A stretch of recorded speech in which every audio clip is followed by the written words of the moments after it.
Hi friends, இன்றைக்கி நம்ம பார்க்க போகிறது வந்து எண்டோமெம்பரேன் சிஸ்டம். இப்போ வந்து எண்டோமெம்பரேன் சிஸ்டம் அப்படின்னா என்னென்னா, இப்போ நம்ம செல்குள்ளே நிறைய செல் ஆர்கனல்ஸ் இருக்குல்ல, இந்த செல் ஆர்கனல்ஸ்லாம் ஒரு குறிப்பிட்ட செல் ஆர்கனல்ஸ்லாம் அது வந்து ஒரு இன்டர் கனெக்ஷன் வச்சு தனியாக அது ஒரு கம்பார்ட்மெண்ட் மாதிரி ஐசோலேட் ஆகி தனியாக ஒர்க் பண்ணும். இந்த கம்பார்ட்மெண்ட் இருக்க இந்த எண்டோமெம்பரேன் சிஸ்டம்ஸ் வந்து மெயினாக என்ன ஃபங்க்ஷன் பண்ணணும்னா வந்து ப்ரோட்டீன் சிந்தசிஸ் பண்ணணும், அப்புறம் வேஸ்ட்டை ரிமூவ் பண்ணும். ஸோ ஒரு குறிப்பிட்ட செல் ஆர்கனல்ஸ் தனியாக அதுக்குன்னு ஒரு கம்பார்ட்மெண்ட் மாதிரி உருவாக்கி இன்டர் கனெக்ட் ஆகி தனியாக அது ஒரு ஃபங்க்ஷன் பார்க்குறது தான் இந்த எண்டோமெம்பரேன் சிஸ்டம். எண்டோமெம்பரேன் சிஸ்டமில் யார் யார் வருவாங்கன்னா, first endoplasmic reticulum, next Golgi apparatus, lysosome, vacuoles. இப்போ ஃபஸ்ட்டு எண்டோபிளாஸ்மிக் ரெட்டிகுலம். இந்த எண்டோபிளாஸ்மிக் ரெட்டிகுலம்னா இது வந்து ஒரு நிறைய சாக்கு இல்லை டியூபியூல்ஸ் மாதிரி இருக்கும். இதெல்லாம் வந்து ஒன்று இன்டர் கனெக்ட் ஆகி ஒரு நெட்வொர்க் மாதிரி ஃபார்ம் ஆகி ஒரு செல்லோட சைட்டோபிளாசம் ஃபுல்லாக எக்ஸ்டெண்ட் ஆகிருக்கும். ஓகேவா? இந்த சிஸ்டம் வந்து மெயினாக வந்து ஒரு சென்ட்ரல் மேனுஃபேக்சரிங் யூனிட்னு சொல்லுவாங்க. மெயினாக எதுக்குன்னா, இப்போ ஒரு ப்ரோட்டீன் ஒரு செல்லுக்குள்ளேருந்து ஒரு ப்ரோட்டீன் சிந்தசிஸ் ஆகுது, இல்லை லிப்பிட் சிந்தசிஸ் ஆகுது, இல்லை ஏதாவது வேஸ்ட் ரிமூவ் ஆகுது அப்படின்னா அதோட மெயின் சென்ட்ரல் ஏரியா வந்து இந்த எண்டோபிளாஸ்மிக் ரெட்டிகுலம் தான். ஓகேவா? இவங்களில் என்ன இருப்பாங்க, நிறைய சாக்ஸ் டியூபிள்ஸ்லாம் வந்து இன்டர் கனெக்ட் ஆகிருக்கும். ஓகேங்களா? நெக்ஸ்ட் இந்த எண்டோபிளாஸ்மிக் ரெட்டிகுலமோட அல்ட்ரா ஸ்ட்ரக்சர் நம்ம மைக்ரோஸ்கோப்பில் வச்சு இதுக்குள்ளே இன்னொரு ஸ்ட்ரக்சர் பார்த்தோன்னா இல்லை 3 ஸ்ட்ரக்சர் இருக்கும். கிறிஸ்டானே, டிபியூல்ஸு, வெசிக்கிள்.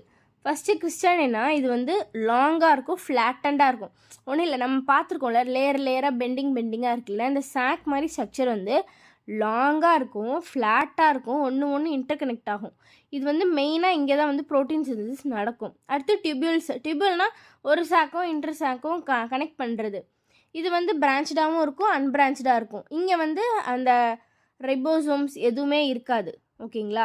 நெக்ஸ்ட் வந்து வெசிக்கிள்ஸ்னால் அந்த சாக் வந்து பெண்ட் ஆகி ஃபார்ம் ஆகுதுல்ல, அங்கே ஒரு வெசிக்கிள் மாதிரி ஓவல் ஷேப் மெம்பரேன் ஸ்ட்ரக்சர் இருக்கும். இங்கேயும் ரைபோசோம்ஸ் எதுவும் இருக்காது.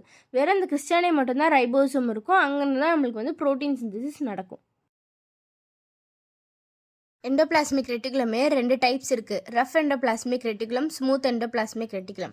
ரஃப் வந்து RER சொல்லுவோம், ஸ்மூத் எண்டோபிளாஸ்மிக் ரெட்டிகுலம் SER சொல்லுவோம். ஒன்றும் இல்லைங்க, ஒரு ஃப்ளாட் சர்ஃபேஸில் ரைபோசோம்ஸ் இருந்ததுன்னா, இப்போ எண்டோபிளாஸ்மிக் ரெட்டிகுலமில் ரைபோசோம் மேலே இருந்தால் ரஃப்பாக இருக்கும்ல, அதனால் அது RER சொல்லுவோம். இதே ரைபோசோம் இல்லைனா ஸ்மூத்தாக இருக்கிறதுனால அது SERன்னு சொல்கிறோம். RERல ரைபோசோம் இருக்கிறதுனால அது ப்ரோட்டீன் சிந்தசிஸ்க்கு மெயினாக ஹெல்ப்ஃபுல்லாக இருக்கும்.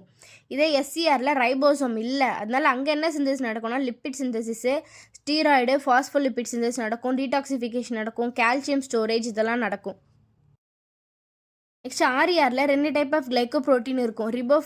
ரிபோஃபோரின் 1, ரிபோஃபோரின் 2. இதே SERனா நிறைய மசில் செல்ஸில் SER இருக்கும், அதனால் அது நம்ம சார்கோபிளாஸ்மிக் ரெட்டிகுலம்னு சொல்லுவோம். RERல இருந்து தான் நம்மளுக்கு SERே கிடைக்கும். நெக்ஸ்ட் இந்த RER இப்போ லைசோசோம் ஃபார்ம் ஆகுது, அதுக்கு என்சைம் தேவைன்னா அதோட மெயின் ப்ரிகர்சர் இந்த RER தான். அதே மாதிரி இந்த SER ஒரு எசென்ஷியல் காம்பனண்ட், ஒரு செல் மெம்பரேனில் ஒரு முக்கியமான காம்பனண்ட் இந்த SER. கோல்கி அப்பரேட்டஸ் நம்ம ஆல்சோனஸ் கோல்கி காம்ப்ளெக்ஸ்னு சொல்லிக்கலாம்.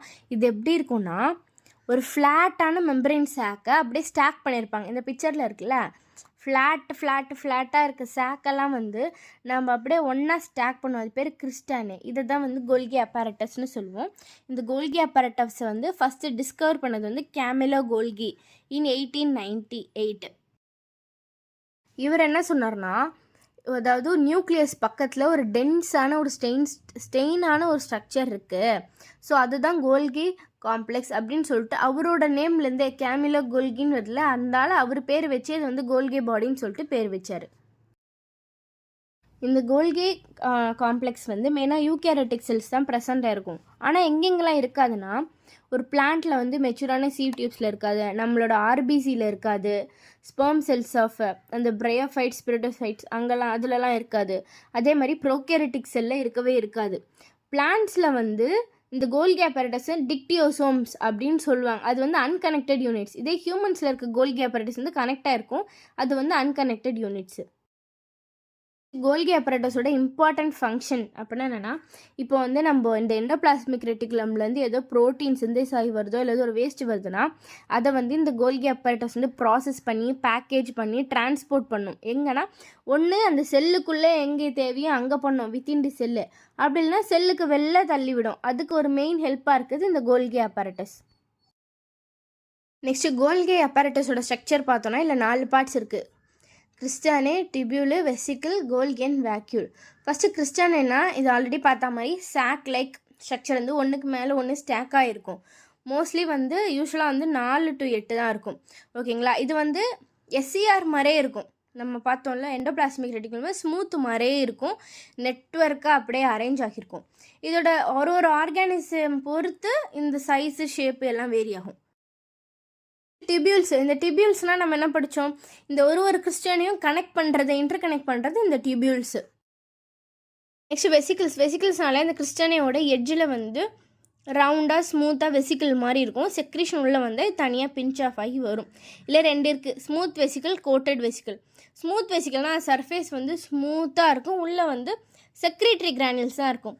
கோட்டட் வெசிக்கிள்னால் சர்ஃபேஸ் வந்து ரஃப்பாக இருக்கும். நெக்ஸ்ட்டு வந்து கோல்கி அண்ட் வேக்யூல். இது வந்து கடைசியாக நம்ம அந்த வெசிக்கிள் வெளில வருதுன்னு சொன்னோம்ல, அந்த வெசிக்கிள் வந்து லார்ஜாக ஸ்பெரிக்கலாக மெச்சூரிங் ஃபேஸ்லேருந்து வெளியே வரும். ஓகேங்களா, வெளில வரும்போது இது வந்து ஒன்று கிரானுலார் இல்லை அமார்ஃபஸ் சப்ஸ்டன்ஸால் உள்ள ஃபில்லாக இருக்கும். சில இந்த வர வெசிக்கிள்ஸே சிலது வந்து லைசோசோமாக கூட ஆக்ட் பண்ணும். நெக்ஸ்ட் லைசோசோம்னா இது வந்து ஒரு மெம்ப்ரைன் பவுண்ட் ஆர்கனல், அதாவது குட்டியாக ரவுண்டாக இருக்கும். இது உள்ள வந்து variety of hydrolytic enzymes, catalyst எல்லாமே இருக்கும். அதாவது இந்த லைசோசோம் வேலை என்னென்னா, ஏதாவது ஒரு வேஸ்ட் வருது, இல்லை ஏதாவது ஒரு பாக்டீரியா, இல்லை ஏதாவது செல்லுக்குள்ளே தேவையில்லாத ஏதாவது ஒரு பொருள் இருந்ததுன்னா அதை இந்த லைசோசோம் வந்து தனக்குள்ளே உள்வாங்கி அதில் உள்ள அந்த அசிடிக் என்விரான்மெண்ட் உள்ள ஆசிட்ஸ் என்சைம்ஸ்லாம் இருக்கும், அதை வச்சு டைஜஸ்ட் பண்ணி செல்லுக்கு வெளில தள்ளி விட்டுரும். அதாவது செல்லை எதுவுமே டேமேஜ் பண்ணாமல் செல்லுக்குள்ளே இருக்க ஒரு கெட்ட பாக்டீரியாவோ இல்லை தேவையில்லாத ஏதாவது ஒரு கெமிக்கலோ ஏதோ ஒன்று இருந்ததுன்னா அதை வந்து இது போய் தேடி எடுத்து அதை டைஜஸ்ட் பண்ணி செல்லுக்கு வெளில அனுப்புறது பேர் தான் இந்த லைசோசோமோட வேலை. வேக்யூல்னால் இது லார்ஜாக இருக்கும், ஃப்ளூயிடு ஃபில்டு ஒரு மெம்ப்ரெயின். அதாவது செல்லில் வந்து லார்ஜாக ஒரு ஃப்ளூயிட் ஃபில்டு இடம் இருக்கும். இது வந்து ஒரு சிங்கிள் மெம்ப்ரெயின் இருக்கும், அதனால் இது வந்து டோனோபிளாஸ்ட்னு சொல்லுவோம். அப்படி என்ன தான் இது ஸ்டோர் பண்ணுன்னா, வாட்டர் ஸ்டோர் பண்ணும், நியூட்ரியன்ஸு, வேஸ்ட் ப்ராடக்ட்ஸ் எல்லாமே இது வந்து ஸ்டோர் பண்ணும். மெயினாக இது வந்து பிளான்ட் செல்லில் வந்து 90% வந்து இந்த வேக்யூல் வந்து ஆக்குப்பை இருக்கும். இப்போ வந்து ஒரு பிளான்ட் செல்லில் வந்து மெயினாக எதுக்கு இது இருக்குன்னா, அதுக்கு ஒரு ப்ரெஷர் கொடுக்க, ஒரு பயான்சி மெயின்டைன் பண்ண இந்த மாதிரி ப்ரெஷர் கொடுத்ததுன்னா ஸோ ஒரு லீஃபு அந்த ட்ரீ எல்லாமே வந்து நல்லா ஸ்ட்ரைட்டாக ரிஜிடாக இருக்கும். அதனால தான் மெயினாக இந்த வேக்யூல்ஸ் வந்து இருக்கும். இது வந்து செல்லோட வால்யூம்க்கு ரொம்ப இம்பார்ட்டண்ட்டாக ப்ளே பண்ணுது. டைப்ஸ் ஆஃப் வேக்யூல்லே வந்து 3 வகை இருக்குது. Contractile vacuole, food vacuole, gas vacuole. Contractile வேக்யூல்னா அமீபாவில் இருக்கும், எதுக்குன்னா எக்ஸ்க்ரீஷனுக்காக. ஃபுட் வேக்யூல்னா ப்ரோட்டிஸ்டா அந்த மாதிரி ஆர்கானிசம்ஸ்க்கு இருக்கும், எதுக்குன்னா ஏதாவது ஃபுட் பார்ட்டிகல் சுற்றி இருந்ததுன்னா அதை என்கல்ஃப் பண்ணி சாப்பிட்றதுக்கு. கேஸ் வேக்யூல் எதுக்கு இருக்கும்னா ப்ரோகேரியட்ஸில் இருக்கும், எதுக்குன்னா ஒரு பயான்சி, அது ஒரு மிதக்கிற தன்மைக்காக. இப்போ செல்லில் வந்து கேஸ் வேக்யூல் இருந்தால் என்ன ஆகும், அந்த செல் வந்து நல்லா மிதக்கும், அதுக்காக இது ப்ரோகேரியட்ஸில் இருக்கும். இது நம்ம பார்த்ததாங்க எண்டோமெம்பரேன் சிஸ்டம். இதில் 4 ஸ்ட்ரக்சர் பார்த்தோம். என்னென்ன பார்த்தோம், endoplasmic reticulum, கோல்கி apparatus, lysosome and vacuoles. இது 4 பற்றி டீட்டெயில்டாக பார்த்துருக்கோம். புரியலனா கமெண்ட்டில் சொல்லுங்கள். நெக்ஸ்ட் என்ன டாபிக் சொல்லணுன்றதும் கமெண்ட் பண்ணுங்கள்.